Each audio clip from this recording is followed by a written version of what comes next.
How are you? Fine. Yeah. Okay, welcome everyone. We're going to take the usual format of the broadcast section first, followed by a daily section, and then a Sunday section at the end. I'm going to start off with Jamie at Sky. Thank you, Joe. Good afternoon, Thomas. Good afternoon. If I could start by asking you about Wesley Fofana. Suggestions that Leicester want as much as £80 million for him. We can shorten this. I will not comment. I will not comment. Shall I ask the question? No matter how good your question will be, I will not comment. Is it fair to say he's a target? I will not comment. If you weren't to bring in another defender over the next few weeks, do you think you're short in that department? Do you think you need defensive reinforcement?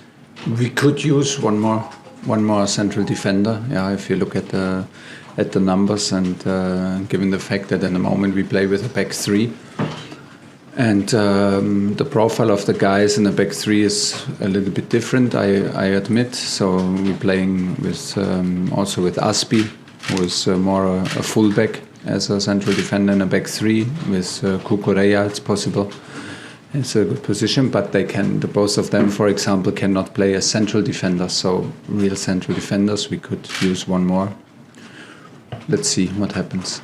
Likewise, at the other end of the pitch, you've obviously lost two strikers over the summer. If you don't bring in a recognised out-and-out striker, are you concerned about the strength and depth you have up front? I think we could use and strengthen our squad in depth and strength in both. But you know, it's one thing what you wish for, and one other thing what's possible. And it needs to be possible. And we're looking for top quality and top personalities, good characters, and real competitors on the highest level. So you don't always get what you wish for, and that's why we are calm. And we're ambitious at the same time, and still quite some days to go until the end of the transfer period. And as you know, as good as I, everything is possible until the end. Again, I know the answer I'm going to get if I can steal your name, so I'm going to phrase the question differently. Yeah. No comment.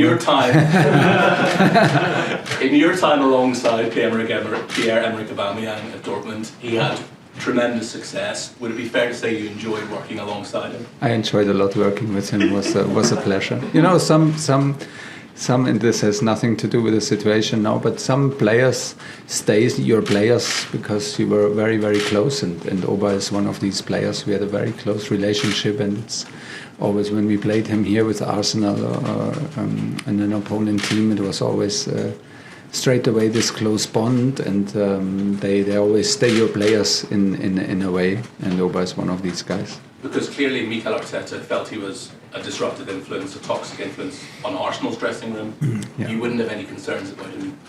No, because I experienced none of this, and this has nothing to do with the situation in Arsenal, which I will also not comment, and out of respect, and because it's not on me to comment, because I don't know what happened, but in Dortmund there was never an issue. Just one final question from me. Obviously you played Spurs 4 times last season, beat them 4 times. Yeah. Antonio Conte said himself back in January when you knocked them out of the League Cup, there's a huge gulf between the two sides. 7 months is a long time in football.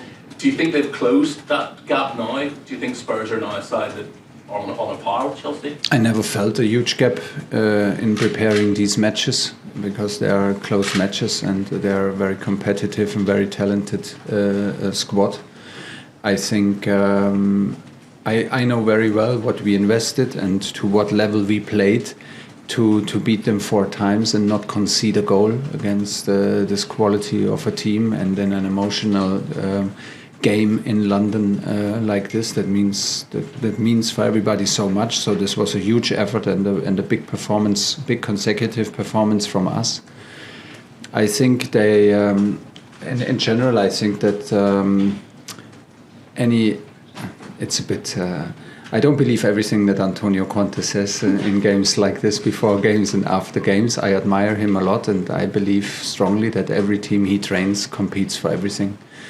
No matter which team it is and what club it is. And this is what he proves right now, They had maybe the opposite last 7 months from us, given the situation. Everything was clear. They had something very clear to fight for. They put all the energy into to make it into Champions League football. They reached Champions League football. Their targets were clear. The setup in the club was clear. They took advantage of this situation and had a very aggressive and very aggressive transfer period, and a very straightforward and an excellent transfer period to strengthen their squad in quality and in depth, and that's why it's one of the toughest opponents, because that's what is always with Antonio Conte's teams, and that's what we're facing tomorrow. No, not tomorrow, Sunday. Thank you, Shane. Hi Thomas, you are? Good. I appreciate your no commenting on quite a few things today, but Thanks. I do want to mention Pierre-Emerick Aubameyang again. Do you think he gets the bad press here, and would you like to work with him again in the future? I don't follow the press about Pierre Aubameyang, about Oba, because I don't be offended. I don't follow the press so much, and I don't know if he has a bad press or good press, and I cannot care less. It's not important. Would you like to work with him again in the future? It's a nice try, but we don't talk any further. I was very polite to talk about my time in Dortmund, but we don't talk about the future with players who are not here. The future is in the next training, that is tomorrow morning, with all the players who are here in the dressing room. This is where the energy goes. So he's not coming today, then, obviously. Can I ask you about what it's going to be like playing in this heat on Sunday? I mean, this is quite demanding. It was quite demanding today. It was a huge difference from yesterday to today in terms of the heat, and it will increase until tomorrow. We adapted our training session times to early mornings. And yeah, in a stadium, it can feel even worse. So tomorrow at 4:30, this will be quite challenging. I don't know if there's already agreed. There will be maybe and hopefully a pause for drinking. And yeah, we have some patterns implemented already to cool the body temperature down, to make it to improve the situation as much as possible, but it will be training for sure. It's a good job we got 5 subs then. Yeah, absolutely, but it will be training for everybody. I think it will be very hot and very demanding physically tomorrow. Just one last one on Spurs and Antonio Conte. You've already spoken in glowing terms about your admiration for Antonio Conte, but you obviously kept Son and Kane fairly quiet last season. What is the secret in? I don't tell you. No. I don't tell you, because I think we have to be very disciplined in certain regions of the game, and there's a huge. They stepped a level up in their game. They have they play in the same structure so far, but they have a pattern in their offensive pressing, and they have a pattern in their defensive attitude to defend. And this changes a lot. So it's very important that we are good on the ball. It's very important that we are the dominant team. Hopefully put the game into the opponent's half, and from there we need to control the counterattacks before everybody else sees the counterattack. So hopefully we don't talk too much about counterattacking, because they are one of the very best teams maybe in the world in counterattacks in these movements. And you are right, we did a fantastic job in closing it down. So the players were unbelievably disciplined and aware of the situations, and that's why we can never lose the structure, and we can never lose our head while we are attacking, because this is the moment. I believe this is the moment to stop the counterattacks. When the counterattacks start already, you're already in trouble, and you're in big trouble given the quality and the speed and the determination of Tottenham. So we need to be smart and stop the counterattacks before they start. John, BBC. Hi Thomas, on the transfer front, are you confident that you will get the players that you need before the end of the month? And if you don't get the players that you need, is that going to be an issue? Will you be slightly undercooked as a squad, do you think? Well, then it is what it is. We will not panic, and we will not do things, and we will not try to sign players of which we are not 100% convinced. All signings so far are fantastic signings and help us. And it's to be very honest, a day-by-day business now to coach the team which is here, and not lose your head as a coach too much about what could be, because what sense does it make if I lose my head now in the office and think about the team with players who are not here.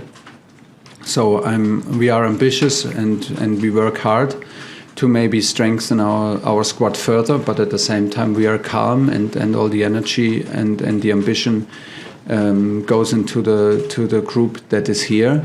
And we have still time, and maybe I can answer that question more precisely in September. Can I just ask you on about, obviously, Petr Cech has left. How much do you miss his influence around the place, and will he be replaced and asking for someone else to come in to replace him? We miss him a lot. I saw him in the last days, and he knows from me directly that we miss him a lot, and I know that a lot of people miss him a lot. He was on a daily basis here in the training center, and he was the person who lived the values and the attitude, what it takes to be a top competitor for Chelsea day by day. It was very impressive and was a huge help for me, an enormous support that I never experienced before in this kind of honesty, which is maybe his key quality in all his effort, that he's humble and super honest. So it was a fantastic relationship, but we have to respect his decision, and need to maybe now, we need to sort things out. We need to, like I said before, like everything is new, the line of communication is new, the level of everybody needs to step up now in the staff, not only me, in responsibility, where we had Petr before, and from there we go. Okay, we're going to move on to Roger. Can we keep it to one question each now, just to get round here? Okay, can I ask you then about Raheem Sterling, who spoke at length yesterday, and one of the answers he gave in terms of where he prefers to play, he said he likes to play, he's always preferred to play from the wings. You've played him centrally. Is that where you see his future, or is that until perhaps you do get someone else in, or have you spoken to him about his preferences and where you see him play? I think he should play in the last line, or in between the defensive lines, to drive towards the last line or run through the last line. And he was very, very good in training in this free role as a number 9 and dropping into half spaces. But it's such a lot of quality that there are many spaces to use for him. He can play, of course, from the wing. He comes from the wing and is used to play there. He was very dangerous and had an offside goal in the big chance now from the number 9 position, which was a bit a more free role for him to play, and I liked it a lot. And things are not finished. I mean, he came late into our pre-season, and things are not finished. But one thing is clear: the kind of impact he has physically, mentally, and in terms of quality is huge, no matter from where he plays. One from Adam, then one from Martin to finish. Hi Thomas. Hi. Do you have any injuries ahead of the game? And obviously Marcus Alonso asked last week not to play. Yeah. Is he in contention to play this week? He is not in training at the moment and tries to finalize his transfer. So he will not be available for tomorrow's game. And it's the same for Kova, who is injured, unfortunately, has issues with his knee and always a little bit of a reaction. So we decided to take a step back and increase treatment time and reduce the stress that comes from training to have no more reaction before we start again. And this is whom we miss on Sunday. Everybody else is available. Martin, finish off. Hi Thomas, just a quick one on the subject of heat. You talked about changing the training regime and the times of training. Yeah. Could it be a factor in your team selection, because you have so much data on players, you'll know who's better in heat? You played in hot countries the pre-season. Younger players might be better than older players. I'm not asking you to say which way we go, but could it actually affect your selection for this specific day? It is demanding, and it is more demanding. We see clearly from the data that the same training exercise in different conditions has a very different output and has a very different effect on how you feel. And it is maybe also a matter of how much you want it and how much you accept it, because it will feel at times maybe very, very difficult and very draining. So it is also a question of who has the ability, who has the will to go to play through the pain, and I'm not there yet to that it influences my starting 11 like from the weather forecast, but we accept the fact that this kind of heat has an effect has a physical effect on the players, of course. Okay, that concludes the broadcast sections. Cameras off, please, and we'll